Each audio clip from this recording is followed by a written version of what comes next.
Hi, everyone, and welcome to another episode of the Liverpool Connection podcast. This is the Story podcast. I'm your host, Dazza, and I'm actually thrilled with the guest I have on today. I grew up, as everyone knows, I'm a 70s kid, but, the mid-80s to late 80s is when the acid house scene hit the UK. And also, I was listening to Stone Roses' Happy Mondays, and then all of a sudden, this crazy breakbeat sound came out of a speaker, and I was hooked. And I've been hooked ever since. Music, football, and fashion go hand in hand. I've always said it. They're all connected. But I'm very chuffed to bring on one half of the Ragga Twins. It's Trevor.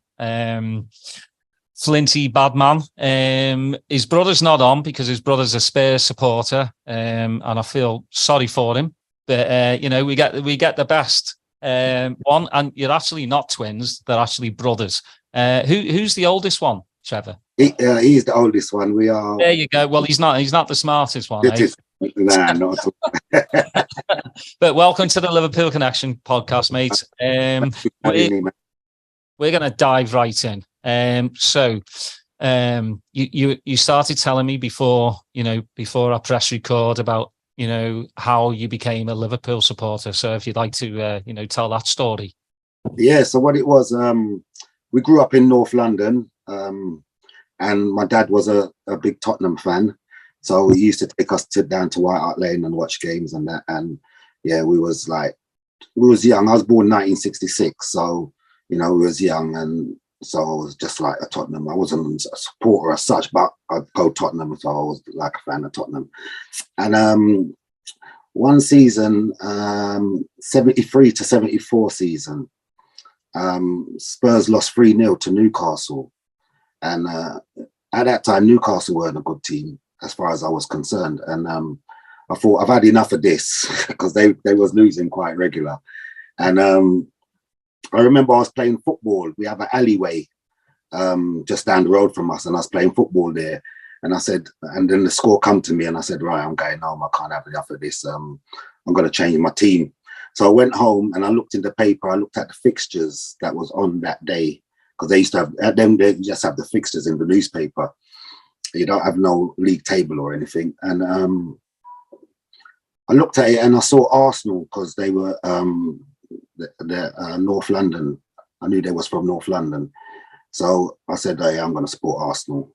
And then for some reason I just kept scanning through the paper, and I saw Liverpool, and I was like, I like that name, Liverpool. That's a lovely name. I didn't know much about the team or anything, but I was like, that's a lovely name. I like that. I'm going to support Liverpool. And we have a younger brother as well, and I said to him, hey, I'm supporting Liverpool. And he was like, yeah, I'm supporting Liverpool with you. So we all left. And actually, my older D-man, he a couple of weeks later, Spurs must have lost again. And he was like, I'm changing team as well. And he went and supported Leeds. Oh. But then, I don't know why. I think he always said he liked Billy Bremner and Martin Lorimer. Is it Peter Lorimer and them guys? So he supported Leeds, but that never lasted long. He went back to Tottenham. But me and my younger brother, we stayed Liverpool. So from 73, 74, that season, Liverpool fan. And that season, they got to the FA Cup final and beat Newcastle. And, that favourite saying of Keegan 2, Highway 1, Liverpool 3, Newcastle none. So it was Newcastle that beat Tottenham, got me to support Liverpool, and then Liverpool beat Newcastle in final. Nah, I'll tell you what. Who was your poster boy for Liverpool in the 70s? Yeah, in the 70s, I was like Callaghan and Highway. Mm-hmm. Highway was just the don, man. The way he just like lined up players. He kind of lined them up on the side, and then he'll give the ball a drag, and he'll just leave the left back or the right back for dust, and then he's whipping across. And yeah, he was, every time Highway got the ball, something was going to happen. Yeah, So Toshak and Keegan, you know what I mean? They you know what I mean? Yeah, I mean, for me, like Kevin Keegan's my boyhood hero, but my first match was 76. So he left in 77. So I only really got to, see Keegan for a year, and I was absolutely destroyed by it, because he was just, Jota kind of reminds me a little bit of Keegan, it's small frame, but he could get into positions and he could, dribble. But Toshak and Highway were just, I mean, those teams back in the 70s, the players were just, they were proper men, They're proper players, man. I mean, proper players, man. And I play football myself, you know what I mean? I was a really good footballer. I could have been a footballer and not a musician, Mm-hmm. And it was watching them guys, just watching them play football, that I learned a lot from them in my game, So So growing up in Hackney, I mean, were you? Because I mean, for me, growing up in Formby, I played a lot of football in the street. Were you the same? Yeah. We played a lot of football in the streets. As I said, we had an alleyway, and then we had another a set of an estate not too far from us that had like a square, and they put up goalposts in there, and we used to go there. Then they had a school. It was a Jewish school just around the corner from my house. We used to scale the fence. They had a big playground with goals up. Anywhere we could kick a ball. I mean, even like when we used to watch FA Cup finals, me and my brothers, at halftime, our house had a wall in front of it. And at halftime, we'd go out in the road and like do crosses, headers, shots, boom, boom, one in goal, one, and switch it round.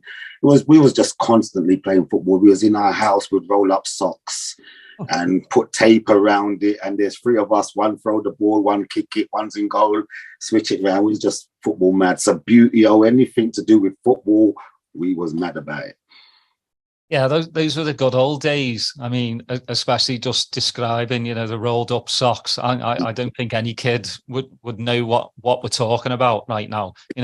Or if one of your mates played tennis, you'd grab a couple of his tennis balls and you'd use those. Like, I mean, for me, for some reason, our garage was the goals, and my mum and dad weren't too very happy because the ball would smash against it, and I put a few windows out and blamed a few mates, on it. But you just don't see that much anymore. Kids playing in the street, just having their own little match. It's a different time.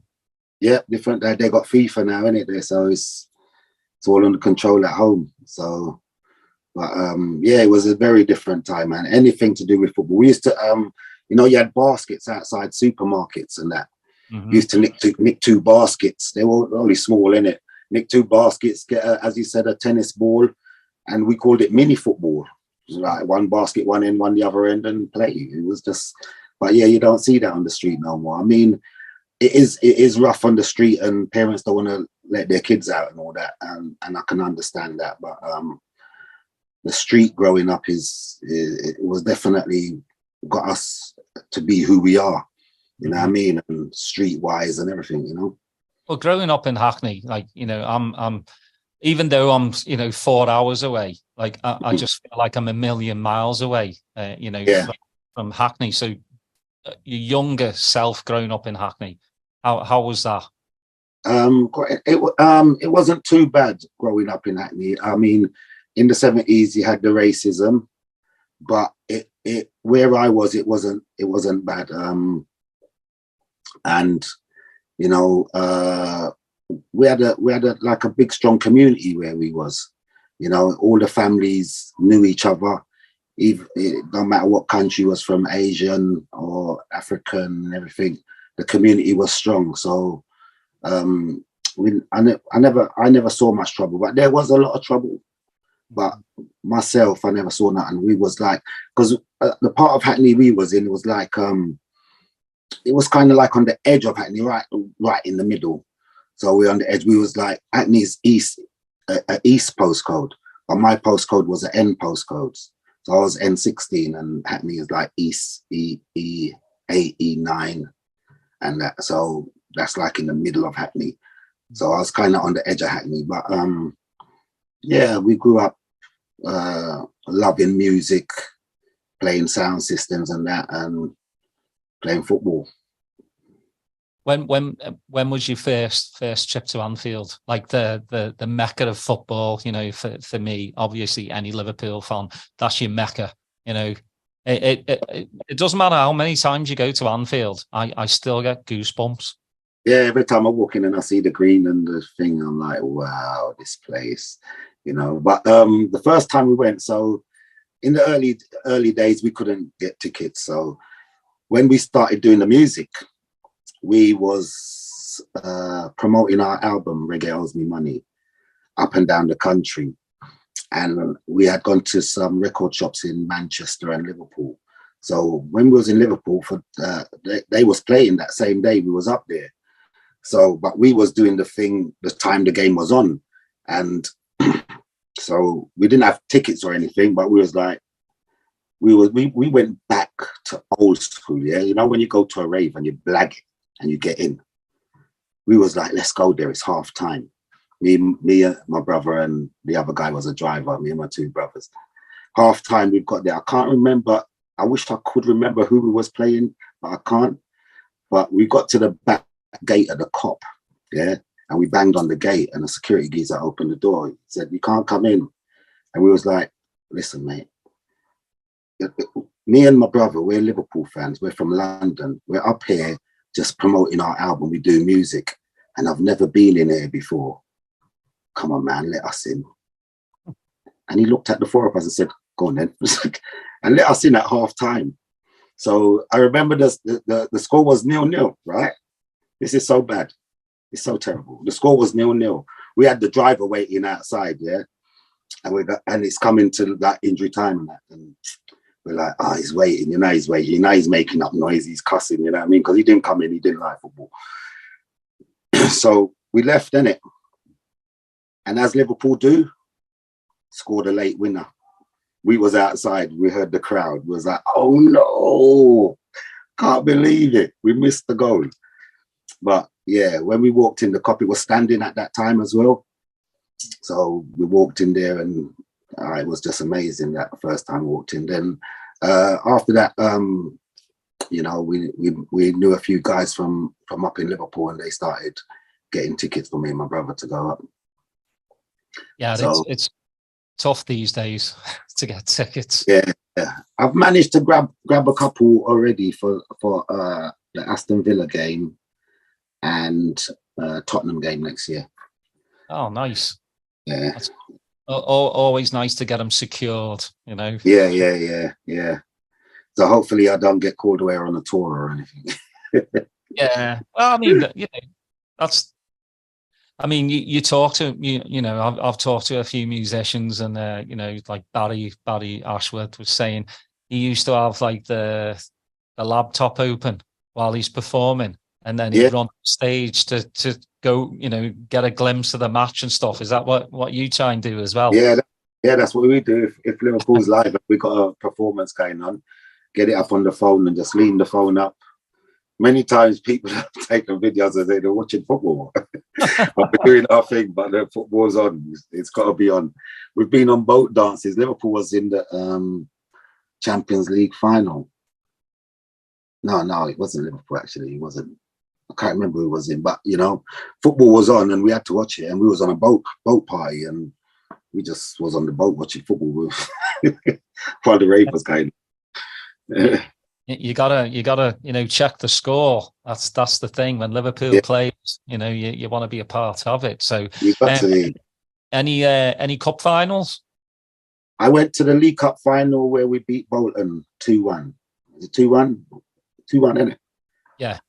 Yeah. Matt Manaman got both, did he? Or was it Matt Manaman and Fowler? I'm not sure on that, but you know, I remember we beat Bolton. Yeah. And it was a tough game. Yeah. Because that season, I mean, that season, I don't know if it was the season before. I mean, we was having problems with Bolton, weren't we? Mm-hmm. Remember? Bolton. Every time we played Bolton, they was giving us problems, and they had just come up as well. Like, it was like, what's going on here? You know what I mean? And we had a really good team. It's a shame that team never got a title. I really like that team, man. McManaman, Fowler, Redknapp, McAteer. It's a shame that Collymore and that, man.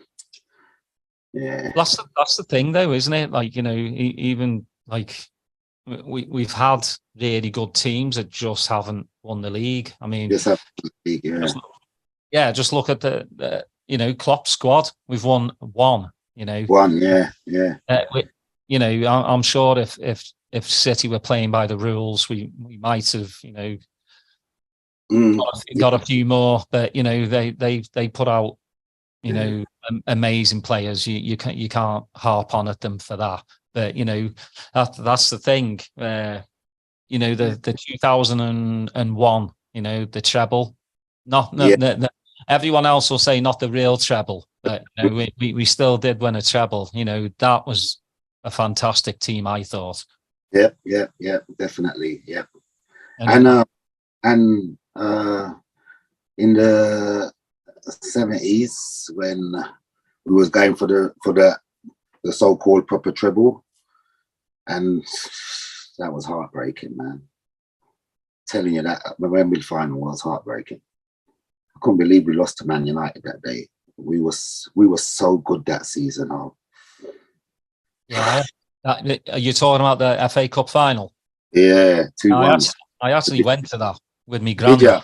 Yeah, and you know, I was still a young lad. My granddad's like, I mean, for a kid, you know, being what was it, 7 or 8, maybe. What year was that?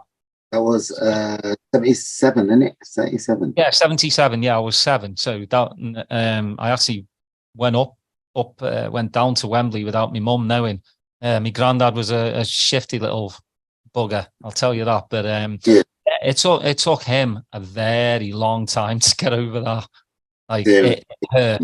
But you know, 4 days later, we were in Rome and won the European Cup. So it kind of, you know, it didn't hurt me as bad then, just because, you know, I was just caught up in the moment.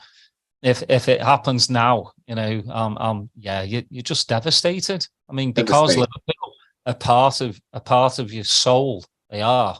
That's right. Yeah. And we've just had like so many heartbreaking, you know, finals.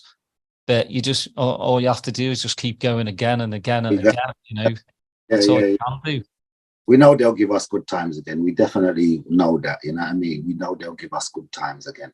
So, of course he will. I mean, you've got to, you know, I'll say it a million times. You know, a lot of people get too invested in Twitter. You know, I've done it myself. You know, I've got caught up in, like, you know, it's opinions, but then opinions turn into nastiness. You know, you've got these, I call them Debbie Downers. You know, they think Liverpool, that's it. We're not going to challenge again. We're not going to do this just because we don't spend this amount of money. And, you know, we still have Klopp for another 2 years till 26.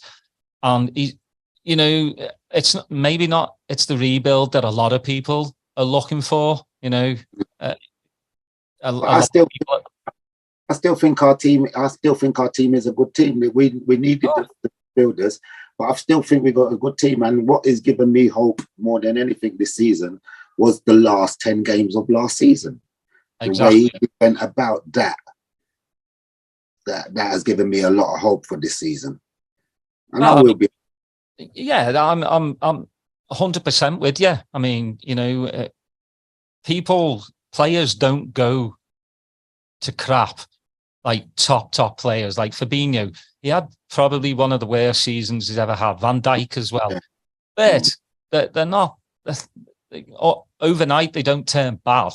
It's just the whole team just got affected by the season before. You know, I'm sure for yourself and for your brother, you know, and I've said this, like, you know, tomorrow you get platinum record, right? and then you put another album out to see, next year, and it bombs. That's got to take, Yeah, of course it will. Yeah, physically and mentally. Yeah, definitely. And I think people really don't think about that. They came close to godlike. I mean, and they never got the respect they deserve for even coming close to that. They just got bombed by the people, like, you never done this. Remember, we wasn't the holders of the Premier League. We weren't the holders, so we can't lose something that we never had. So we never lost the Premier League. We wasn't holders of the Champions League. So we lost the final, yes, but we weren't holders. And it was a one-off game, and it's Real Madrid. You know, what could you say? But to get to them positions in one season and to nearly do it, because that was nearly doing it. I mean, Man City, look how much times we've had to battle Man City, man. That meant that, I mean, they've had to do that twice before, and then do it again and still lose that. That must affect you following on, you know what I mean? It must affect you. And yeah, I saw that at the beginning, at the first game of the season against Fulham. I saw that these guys don't look like their head's not really, because passes were going astray and everything, you know. They didn't look like they was ready from what happened to them the season before. Yeah, I just think Klopp has, that the hunger's still there. Like, I mean, it was great just, watching the lads see each other again, for pre-season. Yeah. Like, after last season, I was finished with football, which is hard to do when you actually have a Liverpool football podcast. But I didn't want to talk about football. I just wanted to put it on the back burner and just forget that I was a Liverpool supporter for a couple of months, but you can't, because you still got to talk about the how bad the season was. But I'm with you. The last 10, 11 matches showed me that there's still a team there, that there's still these amazing players. And, maybe the jigsaw puzzle isn't quite put back together, but bringing in the two midfielders, I think, is going to help. There's talk maybe getting a centre-back in, or at least a DM in. I still think Fabinho, like everybody's saying Fabinho's lost his legs. Fabinho, to me, is a fantastic player. He had a bad season, and I think he can get back to where he was a couple of seasons ago if he has the players around him that can do the pressing, that can do the running. That's right. He does, yeah, he does. And he came to nearly his own in them last 10 games as well. He was nearly back to his best. So, and they get a full pre-season this season, where last season they didn't, and then you had the World Cup and everything, Let's wait and see, man. Don't doubt. Just wait and see. There's been a lot going on for these ballers, you know what I mean? And as we say, Man City's got a team. They've got two teams, so you can't say nothing about that. And Arsenal had I'd call it a very freak season where everybody else wasn't doing too good and they was, you know what I mean? So it's going to be a hard season for everybody, because everybody's stepping up. You know what I mean? Everybody's trying to reach the level Man City is at. And it's going to be hard, but, I have faith in Liverpool, because there is still a bunch of great footballers at that club. Yeah, I think, Núñez, he scored 15 goals. And, I think when you compare him against Haaland, it's yin and yang. I mean, Haaland's a robot. I mean, he is. He's a tremendous player. But he'd already had quite a few seasons, at Dortmund. And Núñez had only had one season at Benfica. Haaland knew English. Núñez didn't. And still we forget he scored 15 goals. Anthony for Man United was bought for 80 million and scored, I think he scored maybe 3 or 4, Jesus for Arsenal, not that great either, but everything is always like, when it comes to Liverpool, is like times 10, Oh, Yeah. Doom Nunes, he's a flop. No, he's not a flop. He's not a flop.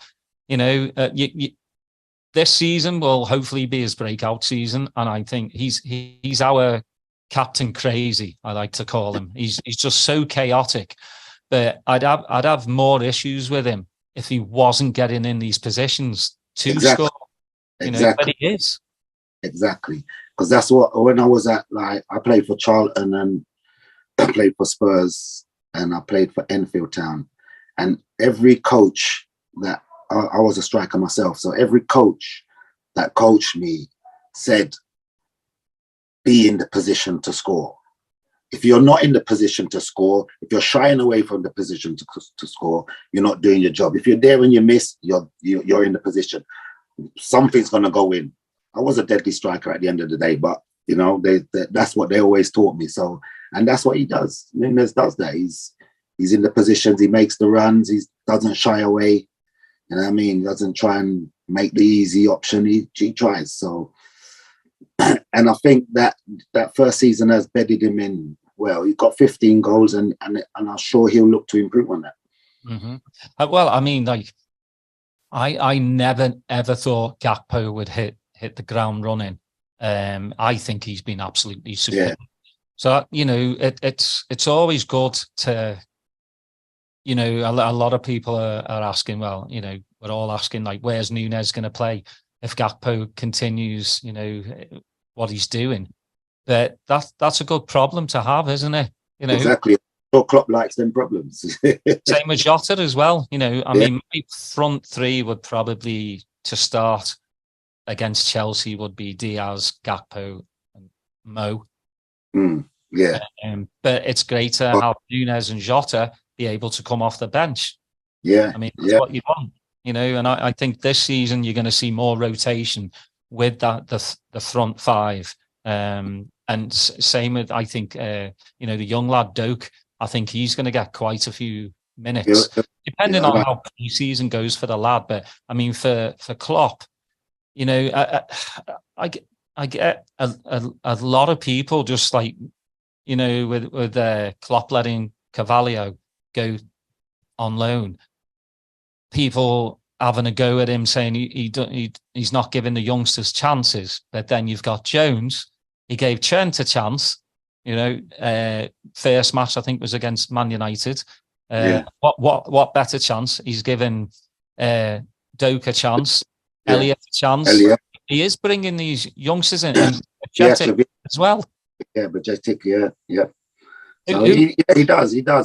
I like Carvalho as a player. I think maybe he needs to beef up a bit, you know, and maybe a good season on loan where he's playing. Because when he played that season in Fulham in the Championship, he was really good. So maybe a good full season on loan, get him to playing a lot of football because he wasn't getting much football. But you know, he scored an important goal for us. So a couple of important goals. So, you know what I mean? Who's your breakout player for this coming season? My breakout player for this coming season, I really think if Trent sticks to that position, he's going to have an outstanding season. As the youngsters, I would go. Trent's a youngster still, isn't he? But as the youngsters, I would go with the Spanish boy. Pathetic. Is that how you say it? Because I can't pronounce it all the time. Some say pathetic, or I mean, that's how I pronounce his name. So I don't think it really matters because you know we kind of know who you're talking about. Yeah. I mean he was absolutely outstanding. Yeah, definitely. So yeah, I'm looking for them to do well this season, but I'm looking for Trent to have like an outstanding where nobody's got a bad word to say. That's what I'm looking at with Trent, like assists and everything. Like, and I mean, he looks ready to go. I mean, he you know, anybody that cuts short their holiday because he was over here in the States in Oregon doing pre-season training away from, the Liverpool camp. So he means business. He's an absolute, like, I mean, 100% he's going to be captain of Liverpool at some point. I would probably say maybe next 4 years. But yeah, wherever he plays, I don't think he's going to be put in midfield 100%. I think it just depends on the opponent. Okay. So I think he'll play the hybrid role, a few games, then he'll play just right back. I just, he just seems to thrive in playing that hybrid role into midfield. I mean, just watching him last season, and then even when he played for England, I watched the highlights. The lad is just an incredible footballer. Yeah, I don't know how he sees them passes, like that pass to Saka. Yeah, I was like, where did you find that from? Like, the ball came to me, just went whoops, right to the guy's foot. I was like, boy, I'm looking forward to seeing you next season. You know what I mean? Yeah, he's got eyes in the back of his head. But that's also, like, I think, just knowing the players he plays with. Even though he doesn't play with Saka on a regular basis, he probably watches videos of Saka and knows where he's going to run to. That's game intelligence for me. He's such an intelligent, especially for being 24 years old. He's just, his game intelligence is just absolutely amazing, and the world's his oyster. I mean, I thought Gareth Southgate, for not playing him in the World Cup, was just a travesty. Yeah, definitely. I couldn't understand it myself. Couldn't understand it. It's like, but it's Gareth, isn't it? Gareth, he's the manager. But yeah, couldn't understand it. I don't really watch England too much. But, it's just not my cup of tea, But yeah, I think Trent is just an absolute amazing player. I think if he has, a top season, which I think he could, he could win Footballer of the Year. Yep. He's just on it. But I wanna delve into your musical past. Yes. So growing up, what was your family's music? For me,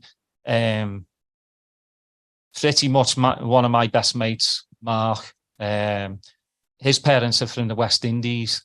Yeah. So, I grew up on a lot of reggae and dub as well, and then, the specials kind of changed the way I look at music as well. And for yourself, what was played in your house? Well, yeah, mainly reggae was played in my house, like John Holt, Dennis Brown, and them guys, them old school singers, and also, like, in the mornings when we're going to school, we'd have radio, Capital Radio on that would be playing popular music, So, but yeah, it was mostly reggae. We grew up on reggae and calypso, because my parents are from the smaller islands of the Caribbean, where it's a lot, where calypso really is their main music. So yeah, calypso, reggae, Studio One, them type of stuff. My dad used to go out at weekends when he got paid, and he'd always, every weekend, he'll come with a new album or some 7 inches, and yeah, we'd just play them. You know what I mean? He'd say, "I got this one today," and he'd give it to us, and mostly on a Saturday, and we just play music on a Saturday afternoon while till the football starts, because you listen to football on the radio. So when did the MCing start? I mean, were you starting to hear American hip hop? No, it wasn't American hip hop. It was Jamaican reggae artists like Big Youth, U-Roy, I-Roy, Prince Buster. So them guys were doing like toasting, where it's not fully lyrical and that. It's just like, it's like a hosting thing above the music. So the singer will be singing, and they might say a part what the singer says, but in the kind of toasting style of things. Like, and we was listening a lot of that, and we was getting into that. And D-Man, he was really getting into it.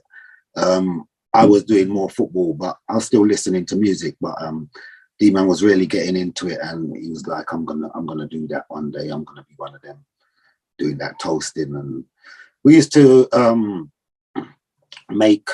get cardboard boxes, say, and cut out a guitar or something and make a microphone on a thing, and then pretend we're a band, because it's three of us. We used to pretend we're a band and playing for my mum, and D-Man would always be doing the toasting, and me and my brother would either do one of the other parts, you know what I mean? And then after a while, D-Man started going out to clubs when he got a bit older, 16 and that, and started going out to clubs, and he'd jump on the mic because he started doing it at school. He was at school where they had the music. He told me they used to go music, and all his friends could play instruments, but he couldn't play no instrument.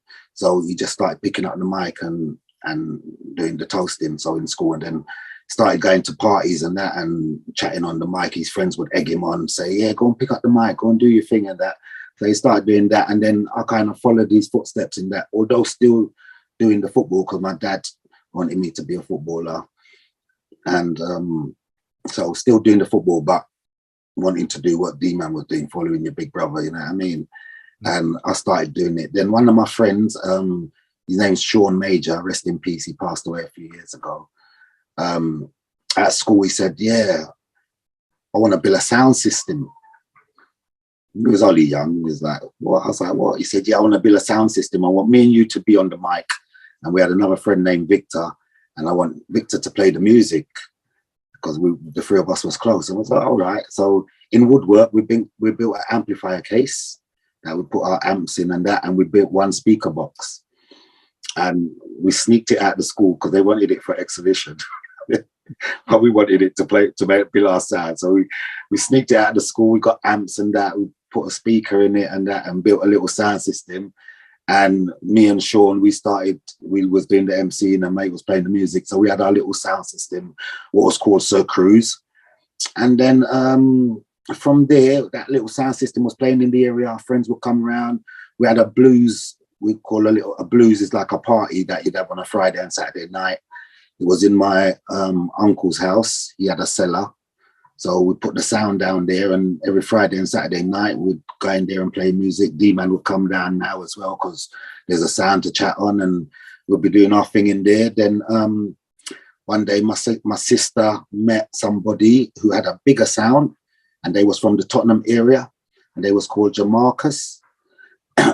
She said to him, boy, my brothers are MCs. Well, at them time, we're called DJs.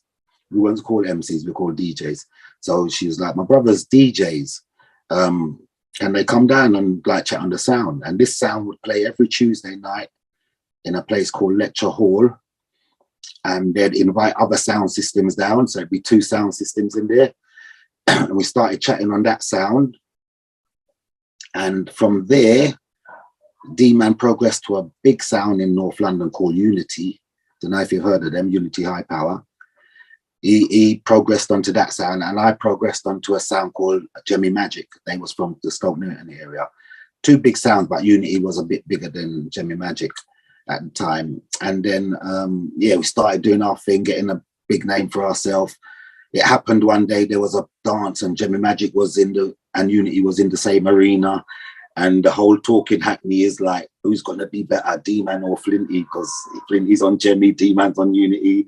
You know what I mean? There was a big buzz, and everybody came for that buzz. You know what I mean? We didn't clash, but you know what I mean? And that was good for us. And, you know, things were starting to build up. And then I joined D-Man on Unity. I left Jemmy Magic and went over to Unity because a couple of the DJs had left Unity. So me and Sean, we went over to Unity. And it was me, Sean, and D-Man on Unity for a bit. Then we brought in Specky. Have you heard of Navigator? Yeah, Specky? Yeah. We brought in Navigator, so we started working on Unity. And Unity was our sound for like from 1985 to 1990. So then after that,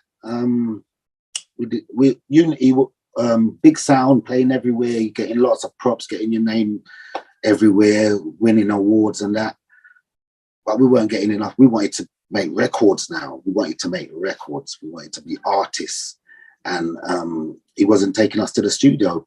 We wasn't releasing enough records, one a year or something, and we wanted to release more records. Other sound system guys, Tipper Irie, Tenor Fly, rest in peace, all these guys, they were releasing music, and their music was even getting played in Jamaica.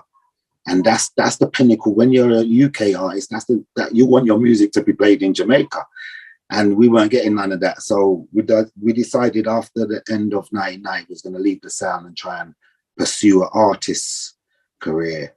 We didn't have nothing planned or anything, but God was on our side, where this is all going to be funny, yeah? So D-Man got a job working in a jeweler's, a pawnbrokers, I think it was, or electrical shop, one of them. And Smiley from Shop and Dance, Smiley and PJ. Smiley from Shop and Dance made that song Lamborghini. You know that song? You must know that song. Yeah, with the yeah. He's made that song, and he sampled D-Man from one of the Unity cassettes, because we used to tape our sessions and that. So he sampled D-Man, just that little request to our little acid people them, because D-Man had the lyrics about the acid house thing. And anytime before you start a lyrics on a sound system, you'd say something to introduce the lyrics, then you go into the lyrics. And so they sampled that bit, put it in the song. He's come to see D-Man at the record, at the shop D-Man was working up to clear the sample. He says, I'm going to put out this song. Could you clear the sample? D-Man said, yeah, that's cool. D-Man didn't really know him at the time. And then D-Man said to him, yeah, but could you do anything for us? You know, me and my brother, man, you know, he goes, what do you mean, can I do anything for you? Yeah, man, come down to my house, come and see me. So we went down to see Smiley. So this is where it gets interesting, yeah? I've walked in the house and I've seen Smiley. And I goes, I know you. And I've seen PJ. And me and D-Man, both of us together, goes, we know you. Yeah. So Smiley now, where I said to you, I had a sound system called Sir Cruz, Smiley had a sound system called Selena. We brought his sound system down to the basement where we was a couple of weekends. So their sound system will play with us. Mm-hmm. So we've got to Shop and Dance now, and it's him. So everything's like, oh, it's all, you know, you're relaxed now because we're going into a new thing, the acid house. So you don't know what's going on and that. But once we've seen him, and PJ, we went primary school with. So it's like something brought us all together where we all knew each other. And from we knew that, we all looked at each other at that same precise moment and said, this thing's going to work. We said, this thing can, we all know, we've all connected before. It's not like we don't know each other and we don't know, we've all connected. They knew exactly what they wanted to do with us from hearing us on the sound system. And we were comfortable because we knew them. If you go into a studio, sometimes you don't know the person, you feel a bit uncomfortable. Although you know you can do your thing, you still got that little, is he gonna like it? You know what I mean? That type of thing. Although he's called you and you know he's gonna like it, but you still have that kind of feeling. So yeah, and they told us what to do, and then the first song, Spliffhead, came out, and it just got to number 40, just outside the top 40. Spliffhead got to as the first single, and yeah, Ragga Twins were born. The name, we didn't have a name for what we was doing because we thought we was just going to be Demon Rockers and Flinty Badman. And they was like, nah, go as a duet. Go as a duet. If you go as a group, it's going to be stronger. We just need a name. And we just came up with the name Ragga Twins. And then Ragga Twins were born in 1990. Well, I just want to say the word spliffhead, that's the first time that's ever been used on this podcast. Do you have to edit that? No. I'm just thinking in my head. You know, we've had so many guests with so many stories, and I'm just like, yeah, nobody's ever used the word spliffhead. That was a double A side, right? Yeah, Legal Gunshot. Legal Gunshot, yeah. So like when you were in the studio, was it more they just wanted you to toast, or did you have input on, you know, the sound? So they built all the music. They was because we weren't building. They built all the music, and they left all the lyrics to us. So with Spliffhead, they just wanted a good sample, that catchy, and we didn't understand what you meant. We just wanted to chat all over the tune, and yeah. But they just said, no, we just need something really catchy, that. And so we just started saying stuff in the thing, and I come up with Ragga Twins, They're Bout. And they was like, yes, that's the one, you can stop now. And me and my brother was like, what? They said, yeah, we're going to just put that in this song, and it's going to say Ragga Twins, They're Bout. It's there, and that's going to be the one. And me and my brother were like, that's not going to be the one. We didn't know, but they knew. We're like, what, just that? He said, yeah, but on the other side, we're going to bill a rhythm, and you lot can put your lyrics. So that's how the format was. One side for the dance floor and one side for the thing, for the clubbing and whatever. Yeah, it's crazy. It's crazy to think how you know, yourselves and Shut Up and Dance, because Shut Up and Dance are legendary record label, you know, so both of you combined, and I'm sure, like, you know, not so much now, but pirate radio stations would rinse that.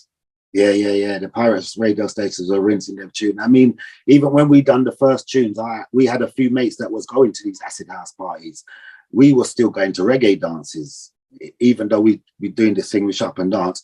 We're still going to reggae dances. So in the week when we see one of our mates, they'll be like, "Nah, man, you need to come to these dances. Your songs being played every DJ." Every set, the DJ is playing your tunes. You don't need to come down there and jump on the mic. And me and D-Man, we still didn't believe what was going on. We didn't understand what was going on. It took us a few months because we started doing gigs. When we started doing gigs, we was doing the gigs, leaving the rave and going to find a reggae party. That's what we was doing, because we didn't understand what was going on in the scene. And then it was only one night, we had one day, we headlined a big festival. Well, I don't know if it was festivals at the time, but it was a big outdoor thing in Essex County Showground. And it was us and Prodigy headlining it. And there was about 25,000 people. So we're like, it was a nice, hot, sunny day, outdoor, everything. The first time we'd done an outdoor thing with this. And we was like, yeah, let's just stick around and just see what's going on. And we stayed right to the end. And from that day, we never went back to a reggae dance again. We just like raving in these acid raves and going everywhere, up and down the country with our mates. Our mates were like living the hype because they were moving with the Ragga Twins. They're my friends, you know what I mean, and all that. It was just a good time. You know, everybody was happy, you know what I mean? Well, I mean, like, back then, everyone was a bit more carefree, you know. I mean, obviously, you know, ecstasy took a hold of the acid house and rave scene, but, you know, without the music, there is no scene. That's right. Without the music, there is no. You know, it was just, you know, in like just an insane time back then. You know, I sometimes feel like I'm a granddad sometimes talking about the rave scene, because it does seem so long ago. Yeah. And even when these guys talk, because we didn't, you've heard about the M25 thing where they always used to meet up and then follow the convoy and everything. We missed them times. So when the guys like Mickey Finn, Frost, and all these guys, even some of my mates, Brocky, and them, when they talk about them times, you know what I mean? I feel a bit sad that I missed them times, although, you know, we still caught a very, very good time of it from the 90s up until the jungle era. And that was a really special time as well. But missing that, like driving in the convoy and then a big truck when they say the big truck just pulled the thing and all you saw was speakers and the man just switched it on and then off you went, you know what I mean? And then the police couldn't do nothing because there's so much people. So they just let it carry on, you know, all that. You know what I mean? We missed all that. And when I hear people talk about it, it even wells me up because, you know what I mean? Being Ragga Twins, there's a lot of people that think we was at them times, but we have to tell them we wasn't. And it's just the truth, isn't it? You know what I mean? I can't say I was there when I wasn't. You know what I mean? Yeah. I mean, like just meeting up at petrol stations, like before and after. I mean, and anybody that worked at a petrol station during those years, I mean, it must have been like, I mean, can you imagine social media back then? And yeah, and imagine If we had it, the videos that we'd take of a lot of these, you know, yeah. ravers coming back to their petrol station and getting Rizzlers and all that stuff and just off their heads. But yeah, it was a great time, you know. And then, you know, obviously, you know, the Margaret Thatcher era, you know, just stopping these raves kind of just put a dent in everyone's lives. But, you know, for yourself, I mean, you know, you've been in the game for so long, you know, Yeah. you've got to. I always ask, like, do you scratch your head sometimes and say, you know, people still love what we do? Yeah, it's kind of amazing that people, even like youngers, they're into us, like, and sometimes you go out and you do a gig and they're just all young guys and they're really into our thing, and we're like, God, we're like 50 odd, and these new ravers are still feeling what we're doing, you know what I mean, and telling us we're the best and all that. And like, you've hardly heard me. I'm sure you've only heard me a couple of times, but it's, the impression that we're leaving on people must be really good, and that's what really keeps us going. You know what I mean? If it's not for the people, then who's it for? You know what I mean? If it's not for your fans, who's it for? You know what I mean? And you know what I mean, that's what gives us the inspiration to keep doing what we're doing and entertaining until we take our last breath. Well, how did the Skrillex collaboration come about? I mean, you know, talking of younguns, you know, Skrillex is at the top of his game. You know, Yeah. I'm kind of glad he's got away from the squeaky, squelchy dubstep, because to me, dubstep is a bit more like scream for me. Yeah. You know, and then Scream kind and of Benga. Skrillex kind of Americanized dubstep, made Yeah, it more, you know, like squelchy. How did that collab come about? So we done a sample pack with Luke Masters, a triple sample pack, and he must have purchased it or got it, and he made a song with one of the lyrics. And then when he done the song, he wanted us to redo it.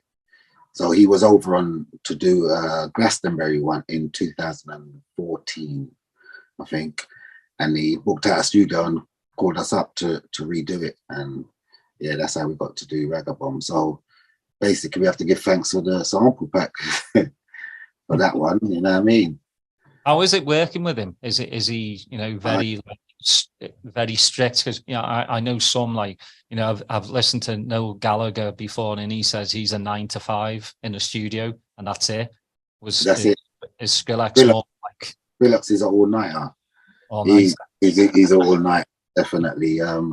But it was relaxing because we've got to the studio and he's got decks set up as well in there, and there's no rush, you know. He just went in there and then started DJing, played music, and then we'd have a chat, and then he'd set up what he wanted us to do, set up the stuff.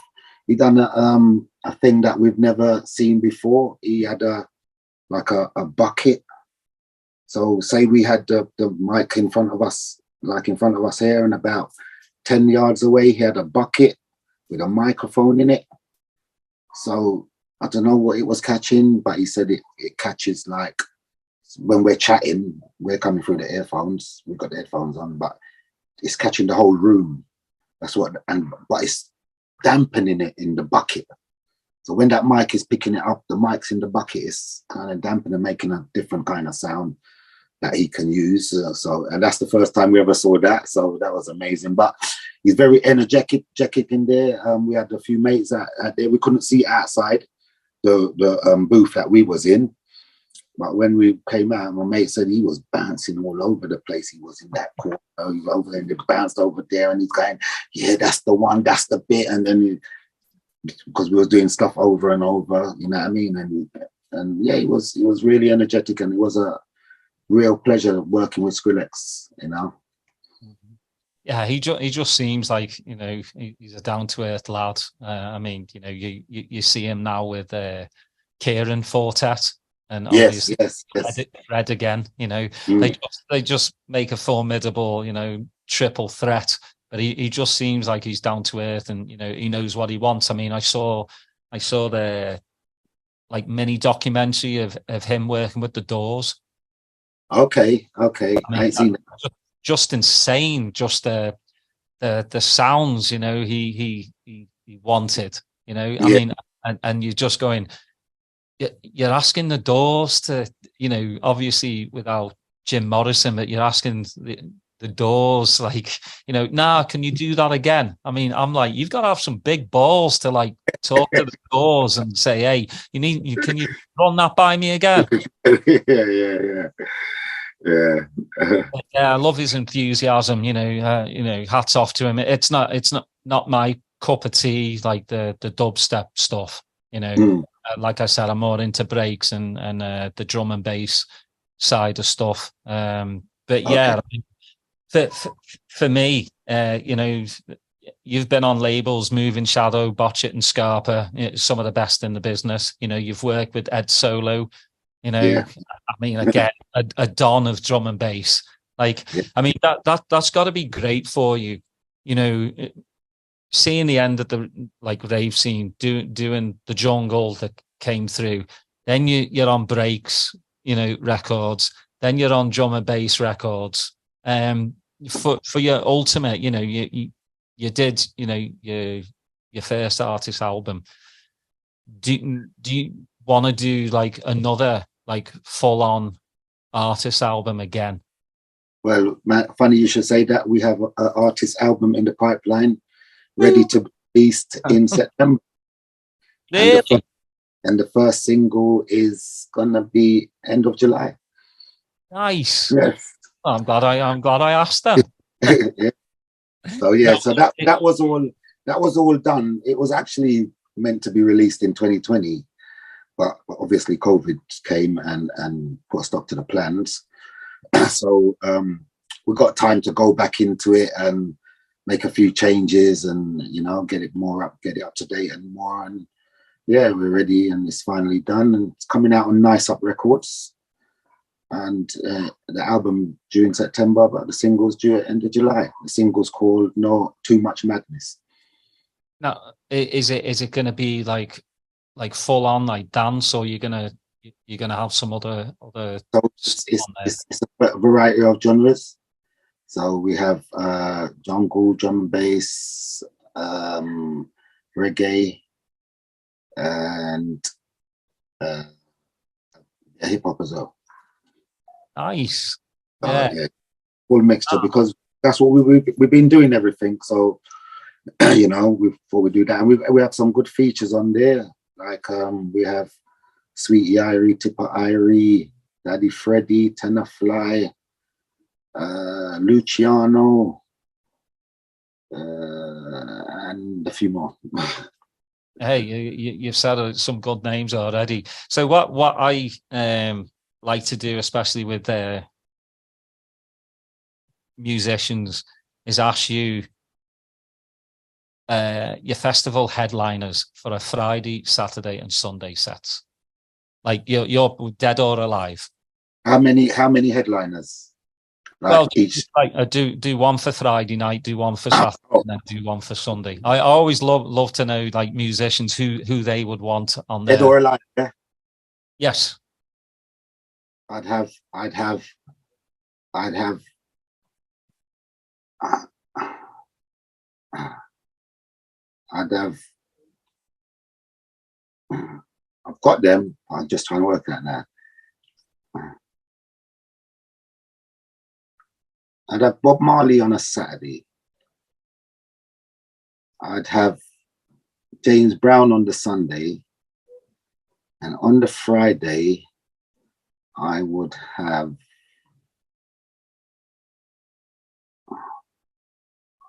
Um, on the Friday, I think I'd have Snoop Dogg. Nice. That's a good way to kick off Yeah, a fe- Snoop Dogg kicks it off. Yeah. Bob nices them up, and then James Brown get them freak on a Sunday. Yeah, them all. Yeah, there's nothing like a bit of a freak session on a during the day as well for us old folks. Yeah, that's it. Well, I also wanted to say, like, who would you choose from, past and present Liverpool players to be an MC? And I'm pretty sure I know who you're going to say, because there's only really one MC that's been chatting for Liverpool. So go on. Johnny, if you hear this, hit me up, mate. We've got a combination to do, yeah? Johnny There you go. Yeah, 100%. I thought you were going to say Andy Robbo for a minute. Oh, is it? No, it's got to be Barnesy, hasn't it? Like, no, if I tell you what, if I was going out on a night, it'd have to be Robbo, because he's got your back. Yeah, he has. He's a bit, he's a family man, but you can defo probably have a good night on the lash with him. Yeah, of course, yeah. But Trevor, it's been absolutely amazing. I mean, again, it's great to talk, Liverpool with you, but it's also great to talk music, because you're from my era, and I'm probably telling all our ages now, just going on about the rave scene. Blah blah blah blah. But I don't go out as much, anymore. I've got 4 little ones, so it's I'm a homebody now. But the rave scene has changed so much, again, with social media, and same with supporting Liverpool with Twitter. You do something, it's on Twitter or Instagram. Or on YouTube or TikTok, but for me, I just wish kids would put their phones down and live in the moment, Exactly. And I wish more artists would actually tell these people, like, look, just if you want to take a quick photo or video, take it at the beginning and then put it in your pocket and enjoy the moment. I think that's where there's a disconnect for me. With, when I go out and hear DJs, I mean, I go to dance, not stand there and spend the what's the point? Why not stay home and watch it on YouTube? Watch somebody else do it, or someone's live or something. Yeah, but I tell you what, you are exactly right, because we done a gig in Bristol, and they said no phones. Yeah, no phones. They had to take their phones away. And that was one of the best gigs I had in ages. The noise, everything, because everybody was concentrated on what was going on. Mm-hmm. So you are exactly right. Yeah, that's what it is. And same, I think, at the stadium as well. I think there's too many people that go there and get the phones out. It's like, just enjoy. I understand, like, a lot of them, it's your first experience. I totally understand that. But then I'm like, now it's time to put the phone down.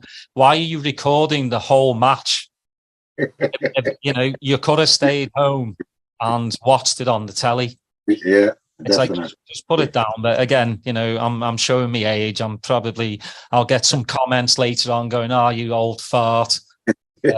Who cares? But again, Trevor, it's been absolutely boss to have you on, and thank you very much. Chat about Liverpool and about the Ragga Twins. Please go check out. You said the single at the end of July. The single's at the end of July. Too Much Madness on Nice Up Records, and then the album drops in September. Yeah. And then you'll be seeing Trevor's brother probably. Not very happy with the Spurs season coming up. Will they or won't they sell Kane? It just depends. But we'll have a much better season than Spurs. I guarantee that. Definitely, 100%, man. But I'll tell you the truth. He still would have loved talking to you. But I get what you're saying. Yeah. He still would have loved talking to you. But yeah, of course. Because we're all involved in football and music. So. But tell him good luck for Spurs, because he'll need it. I will do. Okay. But thanks everyone for listening in. Please like and subscribe, and we'll see you later.